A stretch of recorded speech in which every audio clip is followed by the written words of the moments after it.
Route 234 enters the park near Sudley Church and continues south 6 miles to the prized railroad junction at Manassas. The Warrenton Turnpike, modern Route 29, crosses the Sudley-Manassas Road near the historic Stone House.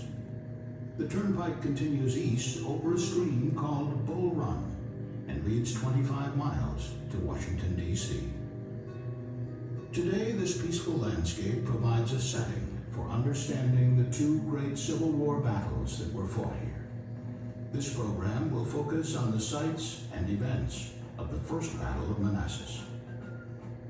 It is dawn on the morning of July 21st, 1861. General Joseph Johnston's 7-mile defensive line protecting Manassas Junction numbers over 30,000 Confederate troops, holding a strong position behind Bull Run, defending its numerous crossing points.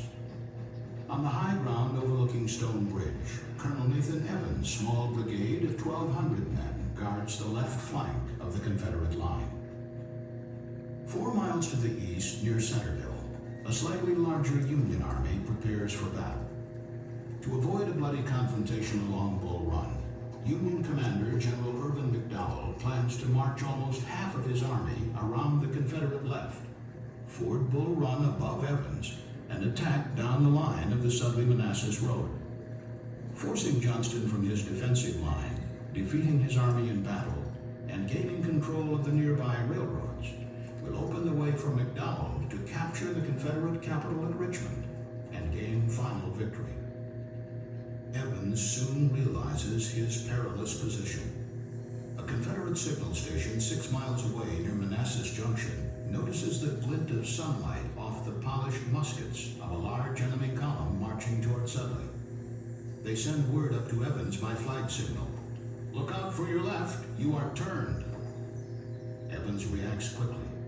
After sending couriers down the line for help, he leads 900 of his men upstream to intercept and delay the slow-moving Union column of 15,000 men. Halting briefly on the high open ground near the Carter Mansion, Pennsylvania, Evans hurries over to block the Sudley Road. 9:30 a.m. The first of Colonel David Hunter's Union division splashes across Bull Run at Sudley Ford and enters the Sudley Road, to the startled faces of local Sunday churchgoers. Nearing Matthews Hill, the head of the column collides with Evans' troops, forcing the column to halt and deploy into battle lines. The battle erupts in crashing volleys of musketry and supporting artillery. Although 2 brigades of Confederates under General Bernard Bee rush forward to Evans' support, the increasing Union numbers soon overwhelm Bee's and Evans' thinly stretched lines, forcing them to retreat. 2 additional Union brigades ford Bull Run above Stone Bridge and add their weight to the Union advantage. McDowell arrives on Matthews Hill and rides along his cheering troops, waving his hat and shouting, "Victory! Victory! The day is ours!" The dispirited Confederate troops flee past the Stone House and seek cover on Henry Hill. There they meet commanding Generals Johnston and P.G.T. Beauregard, who plead with them to halt and reform. When all seems darkest for the Confederates, a fresh brigade of Virginians under General Thomas J. Jackson arrives on Henry Hill. When General Bee anxiously greets Jackson with the warning, "They are driving us," Jackson calmly responds, "We will give them the bayonet."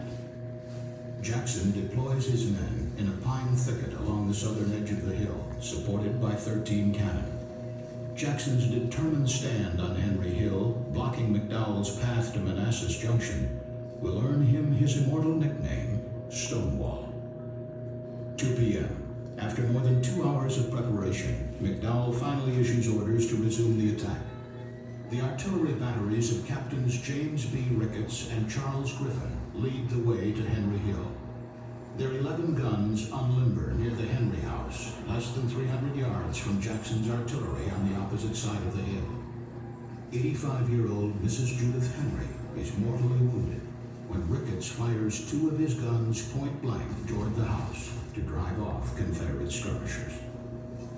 A circle of 24 guns suddenly flares with plumes of gray smoke, defining the grassy hilltop as the crucible of battle. The artillery duel continues on into the afternoon without result. Finally, Captain Griffin attempts to break the impasse by a bold action. He brings two of his guns to the far Union right in order to fire down Jackson's line of guns.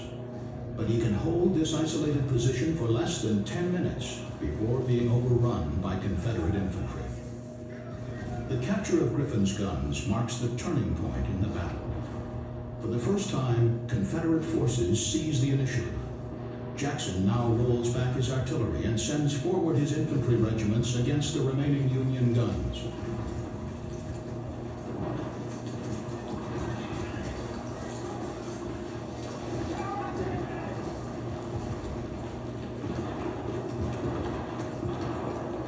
For the next hour, the fight swirls around the Union batteries in a confused chaos of surging and retreating men, hand-to-hand fighting, acrid smoke, rattling musketry, and exploding shells.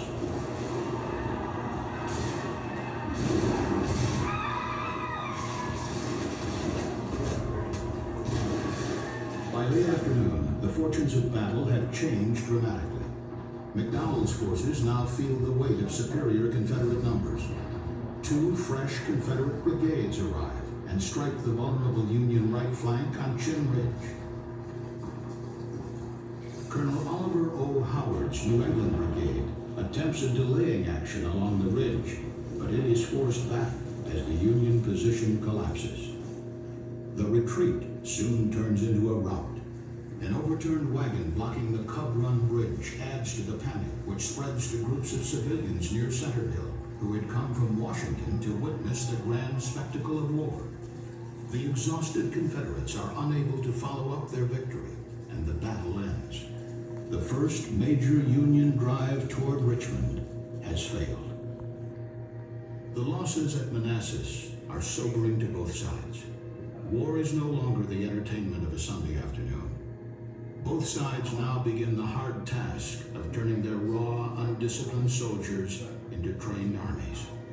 The success of their efforts will extend the war 4 long years and eventually cost more than 600,000 American lives.